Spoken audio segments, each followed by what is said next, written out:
Okay, Queerful. This might be the most me story video that I've done for you so far, and I just want to give you a little bit of background information.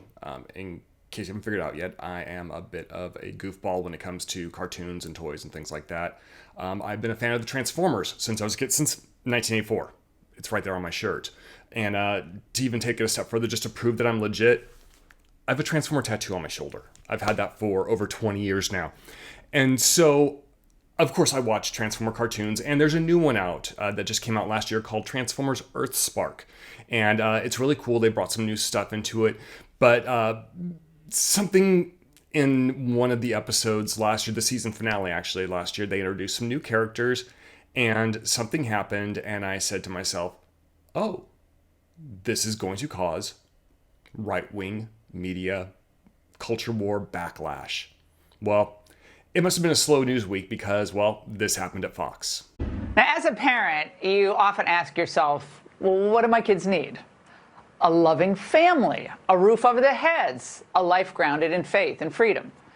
But you probably never thought what they really, really need is a non-binary robot. But that's exactly what Paramount thinks they need, because in Transformers Earthspark, that's what they're giving them. Okay, just to be clear, this is a cartoon for 7-year-olds. And yes, I do watch it. And again, this is a cartoon about alien robots from another planet. These robots, it's right there in their name. They're called Transformers. They transform. Britannica defines trans, the root word of Transformers, or the root prefix to Transformers, as to change in form or position. That is what they do. They change from one form to another, where it's a car or a bug or an airplane, whatever. They get to decide what they transform into. And they have, so by definition, they're non-binary. They're, let's be real. And the last time I checked, robots, they don't have genitalia. And just to help you out here and to prove my legitimacy, look, visual aids. Which one's male, which one's female? I don't see genitalia. I don't know. I do know which one's which, but that's because I know their pronouns. He is Counterpunch. She is Minerva. I know these things. But anyways, the only way to identify something that doesn't have genitalia by what gender they are is to ask them for their pronouns. And so this is the clip that triggered Laura Ingraham. Nightshade's pronouns are they, them. He or she just doesn't fit who I am. My apologies.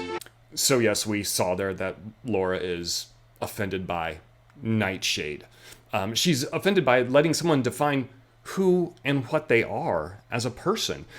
Because in the case of a cartoon, again, this alien robot from another planet that is called a transformer, that is non-binary to begin with, the only way to find out what gender they identify as is to ask their pronouns or to let them declare their pronouns. And that's what happened. And more importantly, what you saw in that clip is it lets the person that you're talking to, they recognize that you're an ally by accepting their pronouns, by letting them define who they are.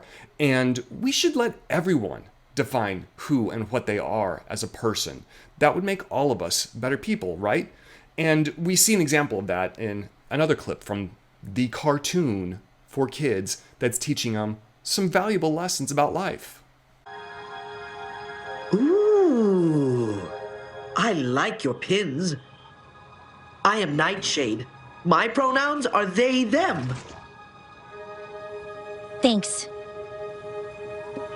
I'm she, they, but you already know that. And Kim responded with her pronouns.